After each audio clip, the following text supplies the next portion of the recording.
Pour expliquer cette collaboration, c'est assez simple. On est venu fusionner deux univers. L'univers d'Alpine, c'est-à-dire l'univers de la performance, de l'automobile, mais aussi l'univers des Alpes. Et on est venu l'accrocher à l'univers d'Obvious, qui est un collectif de jeunes artistes qui sont à la frontière entre la science et l'art.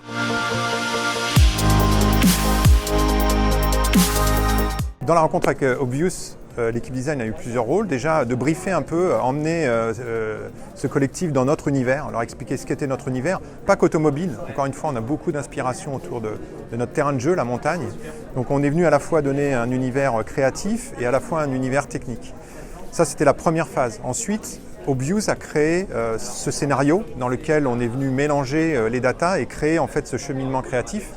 Et sur différentes étapes, en fait, on est venu co-créer, aider, surtout quand il faut intégrer l'art sur la voiture. Parce que nous, c'est vrai qu'on connaît bien notre produit, et d'aller trouver les bons ingrédients graphiques pour dire comment ça va arriver sur la voiture, comment ça va être matérialisé, comment on va le faire, quel est le graphisme le plus approprié, c'est quelque chose qu'on a travaillé ensemble. Et puis jusqu'à la création de la montagne, qui est une idée qui a germé au fur et à mesure du processus en disant on va aller plus loin que la voiture, on va aller jusqu'à notre terrain de jeu. Et donc jusqu'à créer ces topographies pour la montagne. Donc voilà, je dirais, c'est ces rencontres à différentes étapes créatives qui a généré ce travail qui est vraiment chouette pour toutes les équipes. Je m'appelle Hugo et je suis cofondateur du collectif Obvious. Et chez Obvious, on utilise l'intelligence artificielle pour créer des œuvres d'art, c'est notre outil. Et on est ravis aujourd'hui d'avoir fait une collaboration avec Alpine dans laquelle on a utilisé les données Alpine pour créer un covering d'une A110. L'idée, c'est qu'on a un processus de création en 3 étapes. Premièrement, on a créé un nouveau circuit. Ce circuit, on l'a créé avec nos algorithmes, c'est notre façon de travailler. On prend beaucoup d'images et on donne ça à l'algorithme et ensuite l'algorithme est capable de créer des nouvelles images. Nous, on lui a donné beaucoup d'images de circuits et notamment des circuits importants pour la marque comme le circuit en Hongrie ou des circuits plus historiques de la marque. Et ensuite, l'algorithme a pu inventer des nouveaux circuits et on a inventé un circuit parfait Alpine. Une fois qu'on a créé ce nouveau circuit, l'idée ça a été d'étudier le vent et notamment comment l'aérodynamisme fonctionne avec la A110. Donc l'idée c'était de prendre la A110, de lui faire un tour de ce circuit imaginaire et de regarder à différents points d'intérêt les frottements de l'air, donc la pression et la friction, sur le véhicule. Et donc ça nous donne des visualisations en soufflerie, en simulation.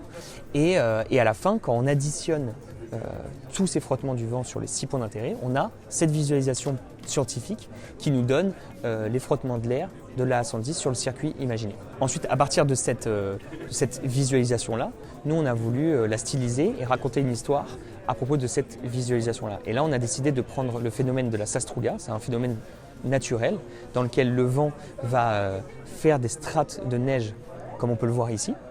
Et ce phénomène-là, on l'aimait beaucoup parce que déjà il parle de vent, il parle de montagne aussi, et donc ça rejoignait bien l'univers alpine. Donc on s'est dit que ça allait être notre inspiration pour créer ces visuels-là, qui sont les stylisations de ce qu'on a pu voir sur les frottements du vent, mais avec les couleurs de la Sastruga et ces strates de la Sastruga que l'on peut voir.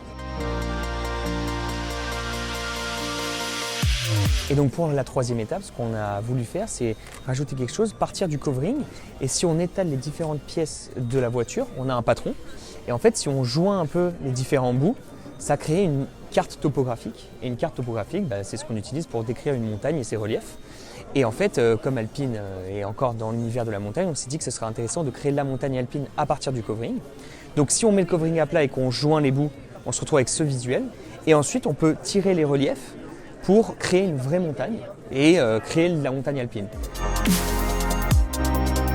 Pour le futur, ça nous donne pas mal d'idées. Et en fait, ça rejoint des idées qu'on avait liées à la Formule 1. La Formule 1 génère énormément de data et c'est quelque chose sur lequel moi j'étais très curieux créativement parce qu'il y a une grande tendance sur la visualisation des data dans lesquelles il y a pas mal d'artistes qui travaillent.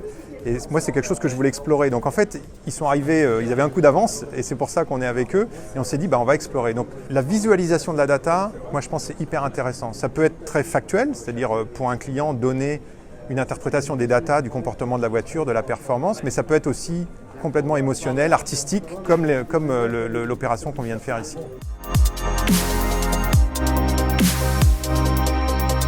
Obvious nous a donné un petit peu le potentiel de ces datas. On peut créer des coverings, on peut créer, je ne sais pas, peut-être certainement des objets, des sculptures, un peu comme la montagne. On peut créer sûrement, je sais pas, des lignes de vêtements. On peut créer des tableaux. On en a un derrière nous. Je pense que c'est illimité et en fait, ça fait le lien entre des univers qui ne se parlaient pas forcément avant. Et je trouve que ça, c'est vraiment une ouverture qui est assez exceptionnelle. Pour Alpine, c'est vraiment un univers qu'on souhaite explorer.